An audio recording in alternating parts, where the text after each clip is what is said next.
हम बचपन से ही कई सारे मिथिकल क्रीचर्स के बारे में सुनते आ रहे हैं और हमें पॉप कल्चर से भी कई सारे मिथिकल क्रीचर्स जैसे यूनिकॉर्न, वेयरवुल्व्स, मरमेड्स के बारे में देखने और पढ़ने मिलता है। वैसे तो हम सब इन सारे मिथिकल क्रीचर्स को जरा भी रियल नहीं मानते हैं और इनसे रिलेटेड सारी कहानियों को फिक्शनल मानते हैं, पर इस दुनिया में ऐसे कई सारे इंसिडेंट्स हुए हैं जिनमें कई मिथिकल क्रीचर्स के इन्वॉल्व होने का और रियल होने का दावा किया जाता है। आज हम इस वीडियो में आपको ऐसे ही कुछ मिथिकल क्रीचर्स के बारे में बताने वाले हैं जिनकी कहानियां दुनिया भर में बहुत ही ज्यादा मशहूर है। सो बिना टाइम वेस्ट किए guys, let's begin the video. Kraken. Humanity के हिस्ट्री में जब शिप्स और बोट से ट्रेड और एक्सप्लोरेशन का एक मीडियम था, तब उस जमाने के सेलर्स ने एक समुद्र के मिथिकल क्रीचर क्रैकन के बारे में बताया था। बताया जाता है कि इस क्रीचर से रिलेटेड फर्स्ट साइटिंग्स नॉर्वे और आइसलैंड के पास हुई थी और तब से ही इस क्रीचर से रिलेटेड कई सारी कहानियां आज तक सुनाई जाती है। हो सकता है कि पुराने जमाने में कम इंफॉर्मेशन होने की वजह से उस जमाने के लोग बड़े सी क्रीचर्स को मॉन्स्टर की तरह मान लेते थे, पर यह भी हो सकता है कि लेजेंडरी क्रैकन एक एक्सटिंक्ट या अनडिस्कवर्ड क्रीचर हो।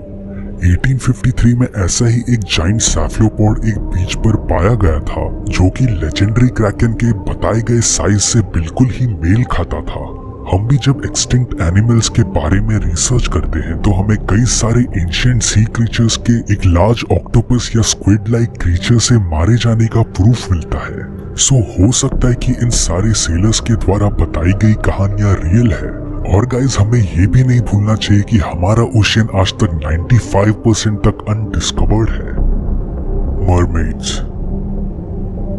मरमेड एक ऐसे टाइप का मिथिकल क्रीचर है जिसका अपर बॉडी एक इंसान का और लोअर बॉडी एक फिश का बताया जाता है। मरमेड्स के बारे में सुनकर आप इसे एक काल्पनिक क्रीचर मान लोगे, पर असल में मरमेड्स की साइटिंग 1000 साल पहले से होते आए हैं। मरमेड्स के सारे रेफरेंसेस आजकल हम कार्टून्स, मूवीज और गेम्स में देखते आए हैं और बहुत ही फेमस कॉफी हाउस स्टारबक्स के लोगो में भी हम एक मरमेड को देख सकते हैं। मरमेड्स की भी सबसे पहली साइटिंग्स बाकी सारी सी क्रीचर्स की तरह ही सेलर्स के द्वारा की गई थी, पर इनमें से सबसे फेमस साइटिंग क्रिस्टोफर कोलंबस के द्वारा हुई थी जब वो हेटी के पास 1493 में सेल कर रहे थे। इवन वर्ल्ड वॉर 2 के टाइम पर जापानीज सोल्जर्स ने इंडोनेशिया के पास के की आइलैंड्स पर एक मरी हुई मरमेड को देखा था, पर उस समय पर कोई भी इन्वेस्टिगेशन नहीं करी गई क्योंकि जापानीज साइंटिस्ट ने सोल्जर्स की बातों का भरोसा नहीं किया था। आज के जमाने में कई सारे मरमेड से रिलेटेड होक्सेस और फेक पिक्चर्स इंटरनेट पर अपलोड किए जाते हैं और कई बार झूठी कहानियों की वजह से सच्चे इंसिडेंट्स छुप जाते हैं। लॉक नेस मॉन्स्टर। लॉक नेस एक बहुत ही बड़ा और गहरा फ्रेश वाटर लेक है जो कि स्कॉटिश हाईलैंड्स में बिलोंग करता है। इनफैक्ट ये लेक इतना बड़ा है कि इसमें कई सारे कंट्रीज के लेक्स और रिवर्स से भी ज्यादा पानी है और कई जगहों पर तो इसकी गहराई 100 फीट से भी ज्यादा है। माना जाता है कि इस लेक के बॉटम लेयर में रेडियो एक्टिव सेडिमेंट्स है जो कि 1986 के चेरनोबिल न्यूक्लियर डिजास्टर के वजह से हुआ था। बट ये लेक सबसे फेमस एक क्रीचर के वजह से है जो कि माना जाता है कि इस लेक के गहराइयों में रहता है।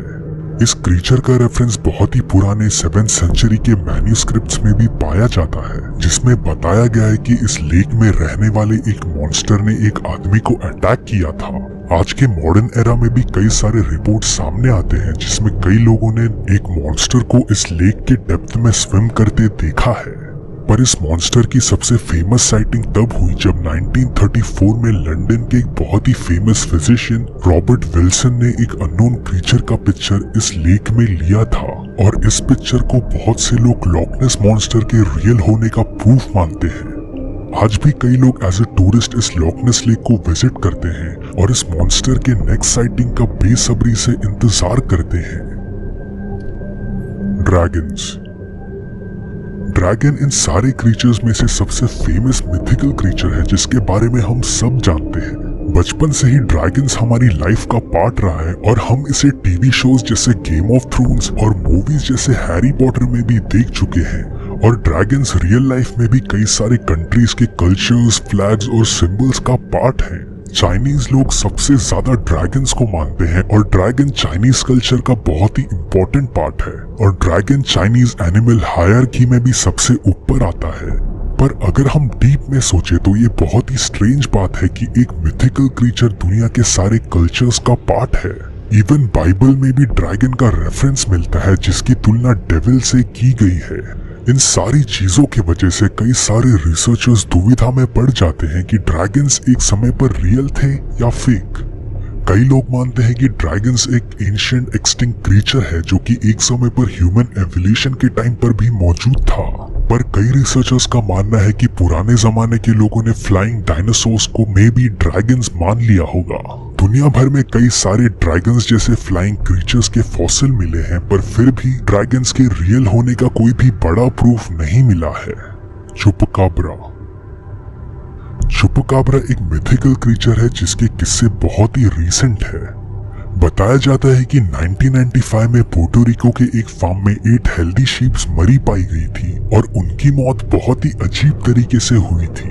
फार्म ओनर्स के मुताबिक शीप के बॉडी पर कई सारे पंचर वुंड्स थे और उनके शरीर का सारा खून पूरी तरीके से निकाल लिया गया था। लोकल्स ने इस तरह का एनिमल अटैक कभी नहीं देखा था और इस तरह के डोमेस्टिक एनिमल्स के मारे जाने के इंसिडेंट्स उस जगह पर और भी ज्यादा होने लगे।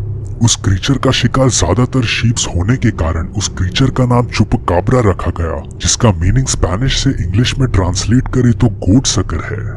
कई लोकल्स उस क्रीचर को देखने का भी दावा करते हैं और कई लोग उसे एक छोटा या मीडियम साइज का क्रीचर बताते हैं जिसके नाखून बहुत ही ज्यादा बड़े हैं। पर कुछ टाइम गुजर जाने के बाद अजीब कारणों से ऐसे सारे इंसिडेंट्स मेक्सिको, अर्जेंटीना और यूएस के फ्लोरिडा में भी होने लगे। आज भी चुपकाब्रा के कई सारे साइटिंग्स के वीडियोस यूट्यूब और सोशल मीडिया पर पाए जाते हैं। कई लोगों का मानना है कि चुपकाब्रा फेक है और कई लोग ये भी मानते हैं कि चुपकाब्रा एक सीक्रेट यूएस एनिमल टेस्टिंग का नतीजा है।